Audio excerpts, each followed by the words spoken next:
Sur l'Immunisation du Québec a recommandé que pour les moins de 30 ans, on reste avec un préférentiel Pfizer, compte tenu du risque un peu plus grand de myocardite avec les vaccins de Moderna. Cependant, une personne qui voudrait avoir le bivalent et qui est âgée de moins de 30 ans et qui fait un consentement éclairé pourrait aussi avoir le bivalent. Pour le reste des populations, ce que j'en comprends, c'est que le bivalent va être offert en priorité et donc à moins qu'il y ait une particularité, là, la grande majorité des gens recevraient le bivalent.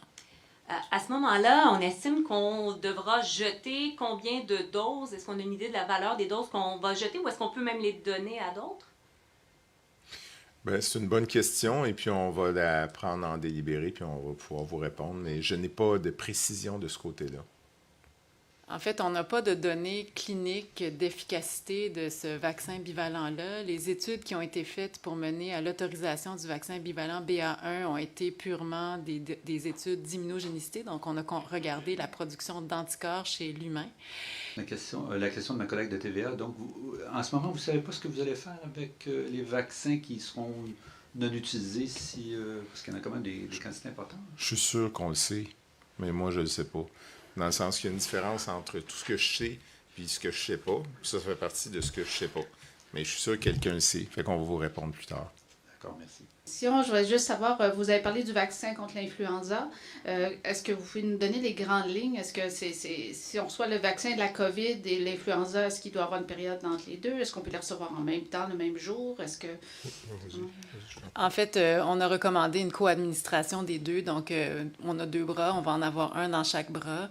Il ne semble pas y avoir davantage d'effets secondaires associés avec cette co-administration-là. Et on avait déjà, je vous dirais, fait cette recommandation-là l'année passée pour que la vaccination COVID puisse être co-administrée avec d'autres vaccins. Il y a eu des études où ils ont comparé avec le vaccin de l'influenza, puis donc la production d'anticorps semble la même. C'est deux maladies différentes, c'est deux maladies qui peuvent nous donner des problèmes. Puis la COVID, c'est sûrement plus à risque de nous donner des problèmes que l'influenza. Là, on sait tous ça. Mais, non. Ben, c'est-à-dire. Quoi? On réécoute. Puis la COVID, c'est sûrement plus à risque de nous donner des problèmes que l'influenza. Là, on sait tous ça. Mais, non. Ben, nous posions cette question. Mais je vais la laisser répondre parce que c'est elle qui a la meilleure réponse là-dessus. Pas sur tout, hein? Toutes. C'est la première fois le vaccin contre la grippe pour vous. Oui, la première fois, mais j'ai 5 vaccins pour la COVID. Fait que je suis quand même bien protégée. Je veux juste bien comprendre. Oui, je sais que le CCNI ne recommande pas l'administration du vaccin Moderna pour les 12 à 29 ans en raison d'effets secondaires possibles, mais en pharmacie, c'est ce qui est offert pour ce groupe d'âge-là. Bon, mais écoutez, je vais vous avouer, je vais le regarder parce que pour moi, il y avait en tout cas, c'est la première fois que j'entends ça, alors je vais vérifier, puis je pourrai vous revenir parce que pour moi, il n'y avait pas cet enjeu-là, mais si vous le dites, il y a peut-être un enjeu, mais Dr. Boileau? Écoutez, vous comprendrez que je viens d'arriver dans les fonctions. J'ai été concentré sur les enjeux qui ont été traités tantôt.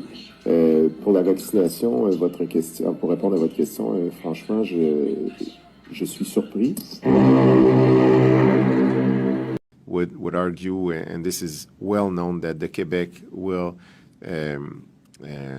calculate the numbers, or I would say we are very sensitive to the number of persons dying from COVID. In fact, probably higher by 40 or 50% than it is really, because the way that we take that we signify the reason of that is different here than in other provinces, namely through COVID situation. C'est bien ce qu'il dit, là. Soyez attentifs. J'invente rien, ça sort vraiment de sa bouche.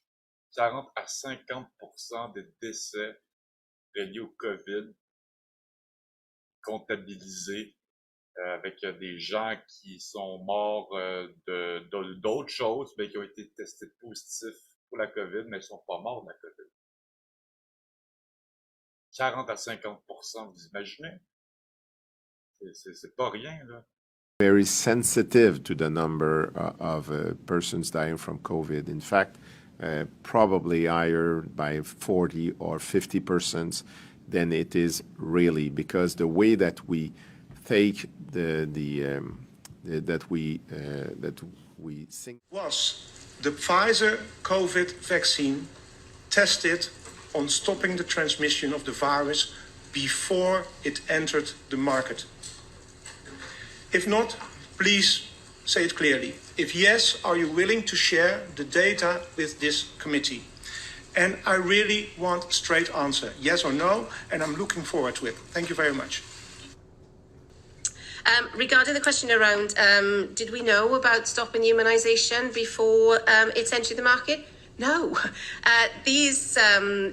We had to really move at the speed of science to really understand what is... I think that it's really a fulfillment of a dream that we had together with my leadership team when we started in 19. The first week we met in January of 19 in California, and to set up the goals for the next 5 years. And one of them was by 2023, we will reduce the number of people in the world by 50%. I think today this dream is becoming reality.